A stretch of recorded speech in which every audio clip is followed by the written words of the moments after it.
Okay, today we're replacing a blower motor on a 2008 GMC Z71 5.3 liter engine. On the right here you see the new motor just got from O'Reilly Auto Parts.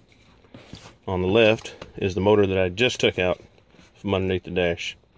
For the job, all you really need is a 7mm socket to take the housing off with from underneath the dash. There's four little screws. I can get them here in the floor. Take these 4 screws off, take the housing off, and you'll notice on the old motor, I can find it there it is. You'll notice on the old motor there's a tab right here. When you get the housing off, you go up in there and you locate the old motor, and there's a tab on the side. You take this tab and you pull this tab down with your finger, and the motor just twists out. There's nothing to it. You'll notice on the new motor, they have the tab as well. So once you set that one in there, you're just going to twist it back in. Big difference on the old motor is you'll see that there's a wiring harness that goes from here to the old relay switch. And this one, the newer motor, there's no plug on this side, and it's got a different type of plug on the end. This may confuse a little people. And all you really have to do is there's a little tab in here. Push that tab with your finger or a screwdriver, whichever you have handy. I'll use a screwdriver. Try to do this with one hand on video. Push that, pops right out. Now, what you have, you take the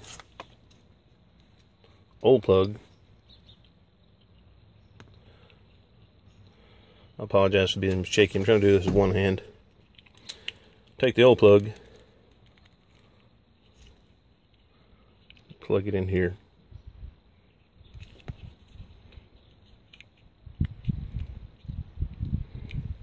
I'm going to have to do this with 2 hands. Stand by. Okay. Took 2 hands to do that. Now, when you plug the old plug into the new plug, that gives you the plug to go into the relay switch or the resistor, whichever you want to call it. When you plug the old plug into the new plug, there's a catch on the top right here, as you can see. But it's a little off on the size, so it comes out pretty easy. So what I'm going to do is I'm going to take a piece of electrical tape and put a little wrap around here and tighten it down a little bit to keep it from coming out once it gets under the dash. You don't want that coming on the undone under the dash and having to redo it all over again. Alright, next we're going to put it back in.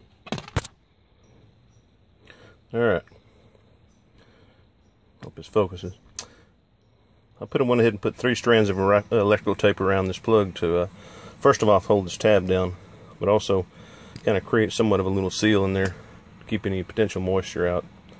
Ain't going to be perfect, but it'll help. Let's try to get this underneath. Okay. Takes a bit of a lining, but you just stick it up in and turn it counterclockwise, and it'll snap in. And just tug on it, make sure it's seated in there good. I'm also going to take some electrical tape and tape these wires together. Maybe tape these up a little bit, get these out of the way. The only thing left to do after that, and I've already checked it before putting it back on, I put electricity to it. New blower's working good. The old plug's back in. Everything works good. So all I have to do now is put the housing back on, or tape it up, put the housing back on, and my air conditioner's working. Hope this helps.